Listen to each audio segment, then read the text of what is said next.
Jika kamu menengadah ke langit malam ini, kamu akan melihat ketenangan yang abadi. Bintang-bintang tampak diam, bulan bersinar stabil, dan planet-planet berbaris dalam orbit yang teratur. Semuanya tampak seperti jam raksasa yang bekerja dengan presisi sempurna. Tabrakan besar sangat jarang terjadi. Asteroid memang masih ada, melayang di sabuk yang jauh, tetapi sebagian besar dari mereka bergerak di jalur yang relatif tetap dan tidak mengancam. Kita hidup di era yang kita sebut sebagai masa damai tata surya. Namun, kedamaian ini adalah ilusi yang menutupi sejarah yang brutal. Sekitar 4,1 hingga 3,8 miliar tahun yang lalu, keadaan di lingkungan kosmik kita sangat berbeda. Sangat jauh dari kata tenang. Tata surya bagian dalam, wilayah di mana Merkurius, Venus, Bumi dan Mars berada, mengalami periode kekerasan yang dikenal sebagai Late Heavy Bombardment atau pengeboman berat akhir. Bayangkan, sebuah fase ketika langit bukan lagi atap yang melindungi, melainkan sumber ancaman konstan. Ini adalah era di mana asteroid raksasa dan komet es tidak hanya sekedar lewat, tetapi menghujani planet-planet batuan dengan intensitas yang mengerikan. Ini bukan sekadar satu atau dua tabrakan per abad. Ini adalah badai global. Permukaan planet-planet muda ini berulang kali dihantam oleh proyektil kosmik berukuran puluhan hingga ratusan kilometer. Dalam skala geologi, periode ini mungkin berlangsung antara 20 hingga 200 juta tahun. Sebuah kedipan mata bagi alam semesta, tetapi waktu yang sangat panjang dan menyiksa bagi planet yang sedang mencoba mendinginkan diri. Tata surya yang hari ini kamu lihat begitu tertib, dulunya adalah medan perang gravitasi. Ia masih menyisakan puing-puing sisa pembentukannya, dan puing-puing itulah yang menjadi peluru bagi planet-planet yang baru lahir.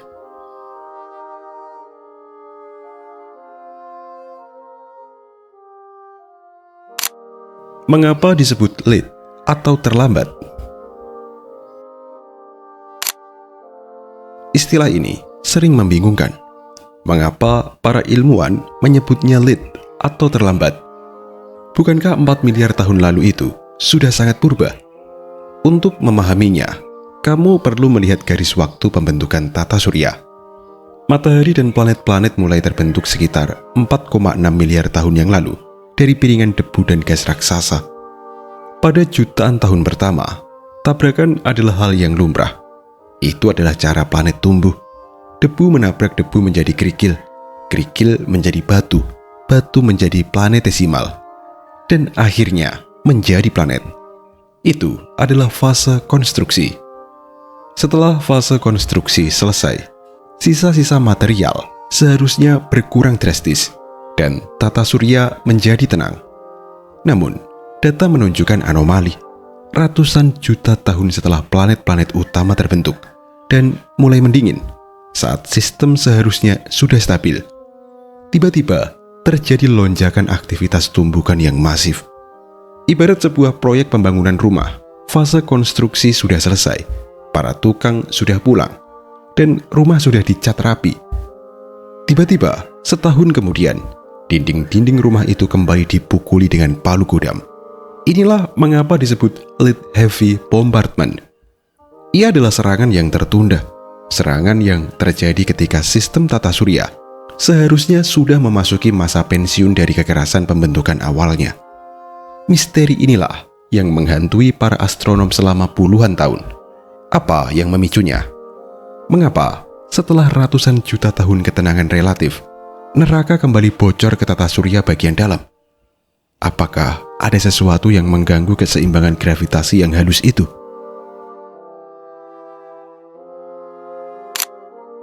Bulan sebagai arsip kosmik yang jujur. Bagaimana kita bisa tahu peristiwa ini pernah terjadi jika bumi sekarang tampak begitu hijau dan damai? Jawabannya tidak ada di bawah kaki kita, melainkan di atas kepala kita. Bukti paling kuat mengenai Late Heavy Bombardment tersimpan di bulan. Pada akhir 1960-an dan awal 1970-an, misi Apollo melakukan sesuatu yang bersejarah. Mereka membawa pulang sampel batuan bulan ke laboratorium di bumi. Ketika para ilmuwan geokimia menganalisis usia batuan tersebut menggunakan metode penanggalan radiometrik seperti peluruhan isotop argon, mereka menemukan pola yang mengejutkan. Batuan yang diambil dari sekitar kawah-kawah raksasa di bulan memiliki usia yang seragam, yakni sekitar 3,9 miliar tahun. Ini aneh. Seharusnya kawah-kawah di bulan terbentuk secara acak sepanjang 4,5 miliar tahun sejarahnya. Namun data menunjukkan bahwa sebagian besar kawah raksasa, cekungan besar yang bisa kamu lihat dengan mata telanjang sebagai bercak gelap di wajah bulan, terbentuk dalam jendela waktu yang sempit. Bulan adalah saksi bisu yang sempurna. Ia tidak memiliki atmosfer untuk membakar meteor yang masuk. Ia tidak memiliki angin atau hujan untuk mengikis kawah. Ia tidak memiliki lempeng tektonik yang mendaur ulang kulitnya. Apa yang terjadi di bulan tetap ada di bulan. Permukaannya adalah museum terbuka, sebuah arsip sejarah kekerasan tata surya. Kawah-kawah raksasa seperti Mare Imbrium, Mare Nectaris, dan Mare Orientale bukan sekadar fitur topografi. Mereka adalah bekas-bekas luka dari hantaman benda berukuran asteroid yang terjadi beruntun. Jika bulan yang kecil saja mengalami serangan sehebat itu, kamu bisa membayangkan apa yang terjadi pada bumi. Karena bumi memiliki gravitasi yang luar biasa, ia pasti menarik lebih banyak proyektil daripada bulan. Jika bulan dipukuli, bumi pasti babak belur. Bumi yang menyembunyikan masa lalunya.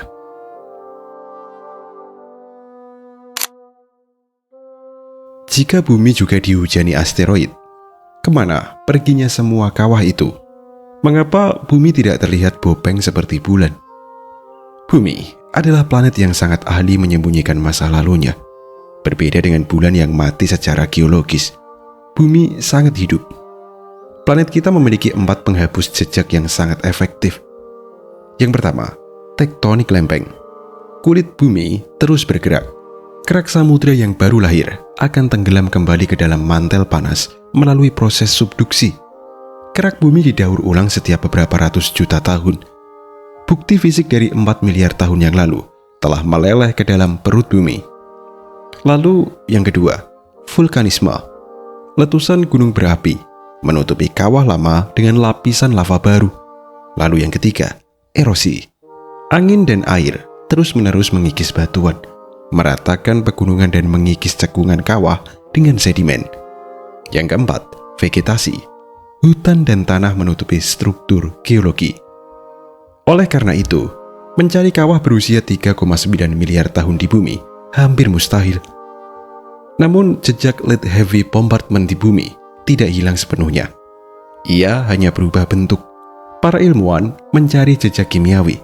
Mereka meneliti lapisan batuan purba di tempat-tempat seperti Greenland atau Australia Barat. Di sana, mereka mencari anomali isotop atau lapisan logam mulia seperti iridium dan platina. Logam yang jarang ada di kerak bumi, tetapi melimpah di asteroid. Selain itu, kristal mikroskopis yang disebut zirkon menceritakan kisah lain.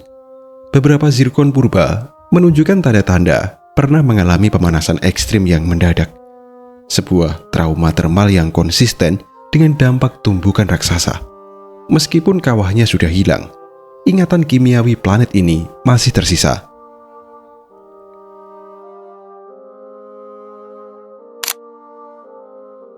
Energi tumbukan yang mengubah planet. Untuk benar-benar memahami skala lead heavy bombardment, kamu harus berhenti memikirkannya sebagai batu jatuh ke tanah.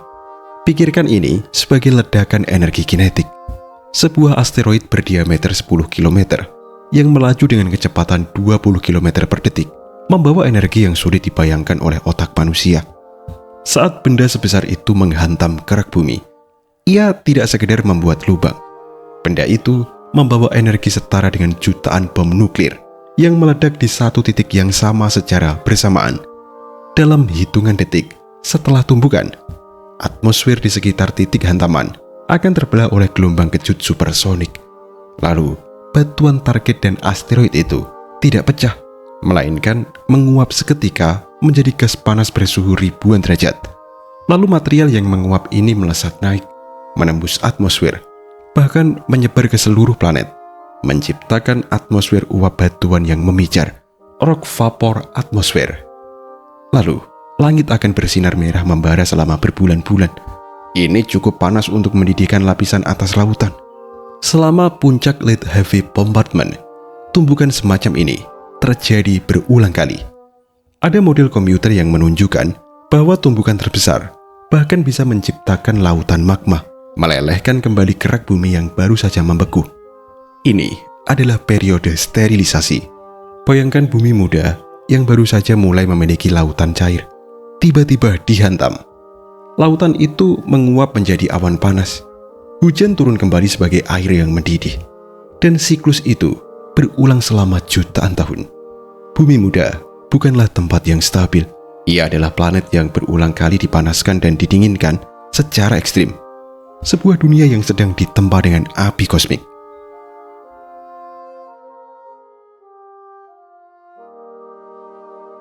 Peran planet raksasa, pelaku utama kekacauan. Lalu, apa penyebab semua kegilaan ini? Siapa yang melempar batu-batu itu ke arah bumi? Tersangka utamanya adalah tetangga raksasa kita, Jupiter, Saturnus, Uranus, dan Neptunus. Hipotesis paling kuat saat ini dikenal sebagai model Nice. Dinamai dari kota Nice di Prancis, tempat model ini dikembangkan. Teori ini mengajukan skenario yang mengejutkan. Planet-planet raksasa tidak terbentuk di posisi mereka yang sekarang. Miliaran tahun yang lalu, orbit Jupiter, Saturnus, Uranus, dan Neptunus jauh lebih rapat satu sama lain. Di luar orbit planet raksasa terakhir, terdapat lautan besar berisi sisa-sisa es dan batuan pembentuk tata surya, nenek moyang sabuk Kuiper hari ini. Kekacauan dimulai ketika Jupiter dan Saturnus dalam tarian orbit mereka masuk ke dalam resonansi orbital, mungkin resonansi 1:2, di mana Jupiter mengelilingi matahari 2 kali untuk setiap kali putaran Saturnus. Resonansi ini menciptakan tarikan gravitasi ritmik yang sangat kuat. Akibatnya, orbit Saturnus menjadi lonjong dan kacau. Kekacauan ini mendorong Uranus dan Neptunus terlempar lebih jauh keluar, menjauhi matahari. Dalam proses migrasi keluar ini, Neptunus membajak sabuk asteroid es yang ada di pinggiran tata surya. Bayangkan, Neptunus seperti bola bowling yang dilempar ke arah susunan pin. Pin-pin tersebut, komet dan asteroid, berhamburan ke segala arah.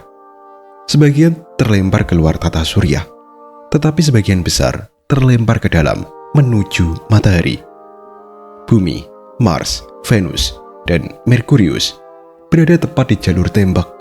Hujan batu yang menghantam kita selama Lead Heavy Bombardment sebenarnya adalah korban penggusuran akibat perpindahan rumah planet-planet raksasa. Perubahan kecil dalam orbit Jupiter dan Saturnus memiliki konsekuensi bencana bagi planet-planet kecil di bagian dalam.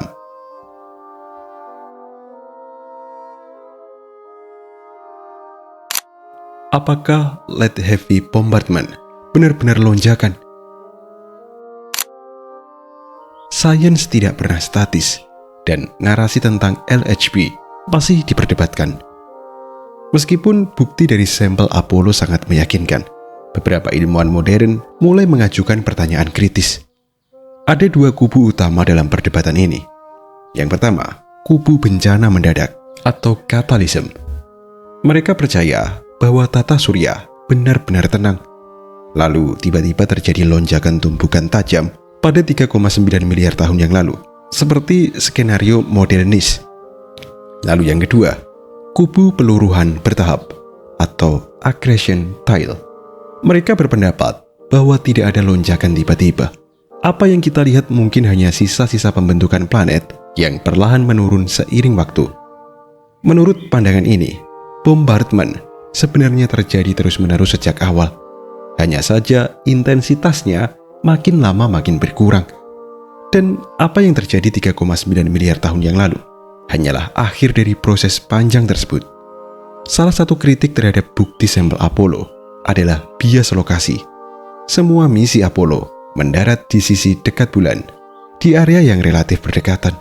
Ada kemungkinan bahwa semua sampel berumur 3,9 miliar tahun itu sebenarnya berasal dari satu peristiwa tumbukan raksasa atau pembentuk kawah Imbrium yang menyebarkan debu ke seluruh permukaan bulan. Itu menipu kita untuk berpikir bahwa ada banyak tumbukan, padahal hanya ada satu yang sangat besar. Namun, terlepas dari apakah itu lonjakan mendadak atau sisa-sisa akhir yang panjang, faktanya tetap sama. Bumi dan tetangganya mengalami masa di mana benda langit berjatuhan dalam jumlah yang mengerikan.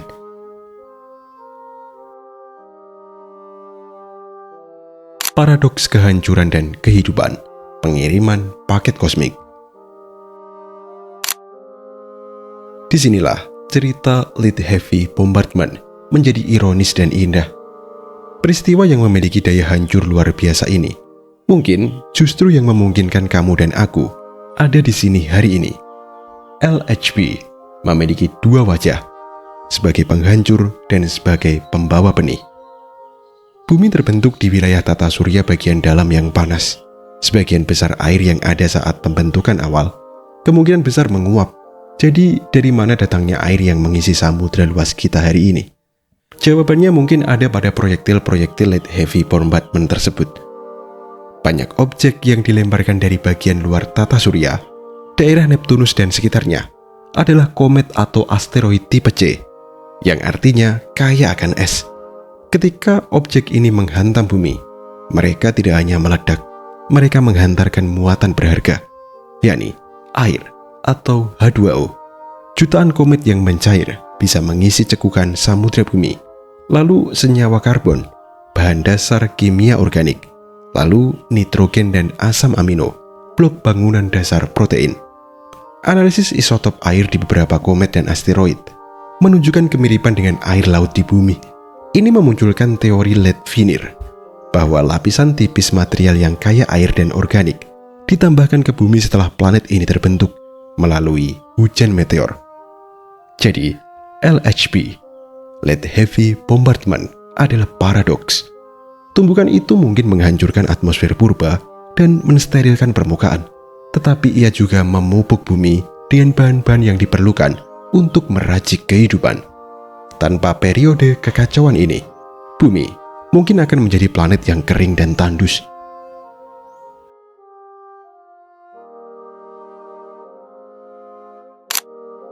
Planet-planet lain sebagai saksi bisu. Lead Heavy Bombardment adalah peristiwa sistemik, bukan lokal. Jika kita melihat tetangga kita melihat bekas luka yang sama. Merkurius, planet terdekat dengan matahari ini, memiliki permukaan yang sangat tua dan penuh kawah. Cekungan raksasa Polaris Basin yang berada di Merkurius adalah salah satu struktur tumbukan terbesar di tata surya, sisa dari hantaman benda yang hampir menghancurkan planet kecil itu sepenuhnya. Lalu di Mars, planet merah ini memiliki dikotomi hemisfer yang misterius. Belahan utaranya halus dan rendah, sementara belahan selatannya tinggi dan penuh kawah purba. Beberapa ilmuwan menduga bahwa kawah raksasa di selatan Mars adalah sisa-sisa dari periode LHB.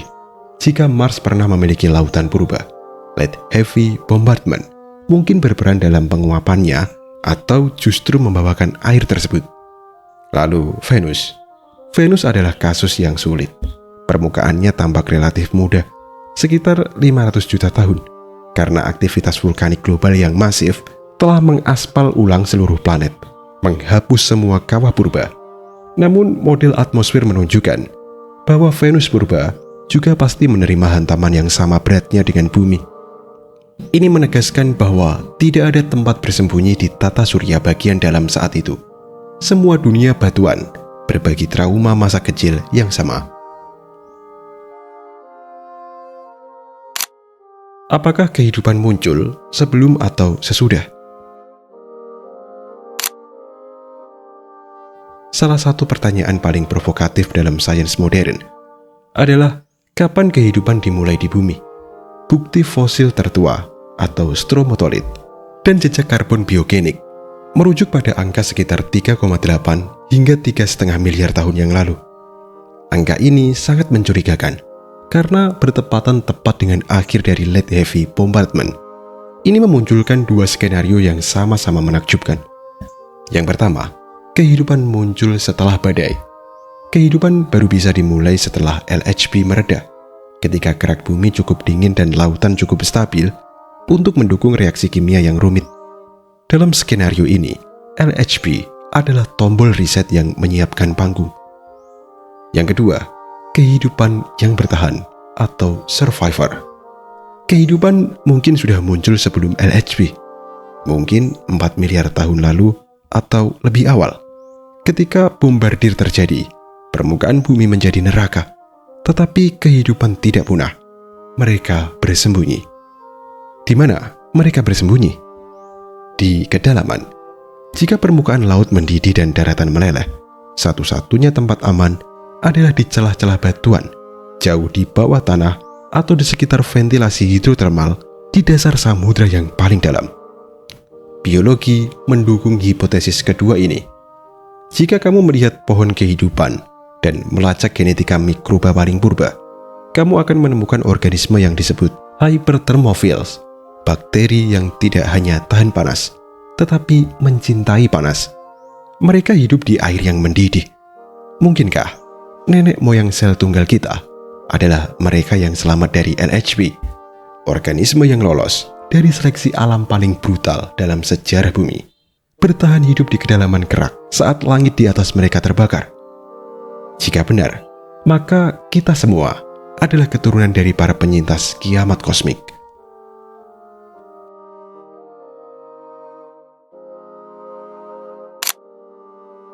Stabilitas sebagai kemewahan baru. Setelah ratusan juta tahun kekacauan, proyektil-proyektil itu akhirnya habis. Sebagian besar asteroid penjelajah telah menabrak planet, terlempar ke matahari, atau dibuang keluar tata surya oleh gravitasi Jupiter. Orbit planet-planet raksasa pun perlahan menemukan kestabilan baru. Jupiter dan Saturnus menetap di jalur yang kita kenal sekarang. Sabuk Kuiper dan sabuk asteroid menjadi jauh lebih renggang, hanya menyisakan sedikit dari populasi aslinya. Kekacauan mereda, bumi mulai mendingin secara permanen. Uap air di atmosfer mengembun menjadi hujan yang turun selama ribuan tahun, mengisi kembali cekungan samudra. Langit menjadi jernih.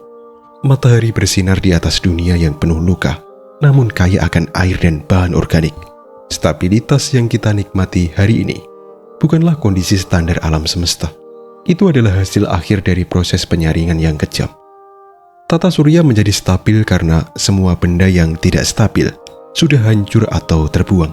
Kedamaian yang kamu lihat malam ini adalah kemewahan yang dibeli dengan sejarah kekerasan miliaran tahun.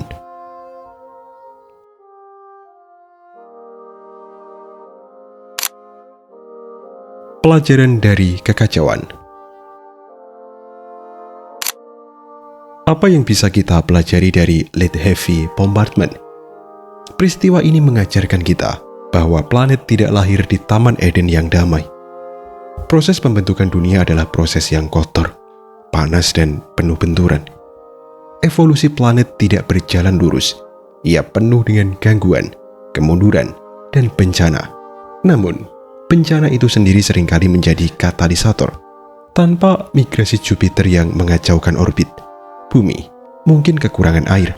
Tanpa hantaman asteroid, kerak bumi mungkin tidak akan retak untuk memulai siklus lempeng tektonik yang penting bagi pengaturan suhu planet. Kekacauan Late Heavy Bombardment menunjukkan bahwa dalam skala kosmik, kehancuran dan penciptaan adalah dua sisi mata uang yang sama. Kamu tidak bisa mendapatkan planet yang layak huni tanpa melalui fase pengadukan material yang intens.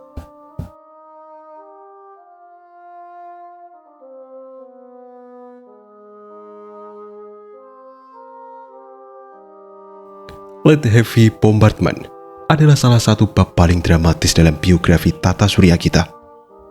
Ia adalah kisah tentang bagaimana sistem planet kita tumbuh dewasa.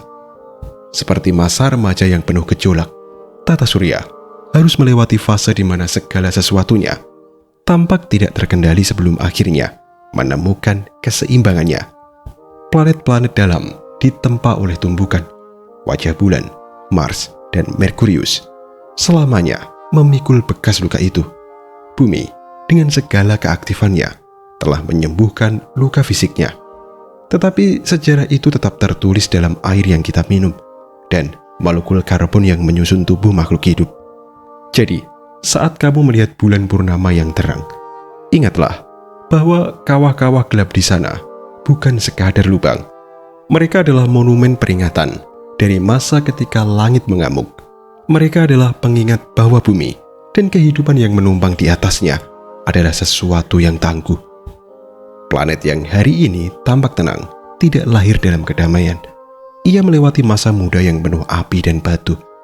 Dan mungkin justru karena berhasil melewati fase brutal itulah, bumi akhirnya menjadi satu-satunya tempat yang kita tahu di alam semesta ini, di mana kehidupan bisa menatap balik ke bintang-bintang dan bertanya tentang asal-usulnya.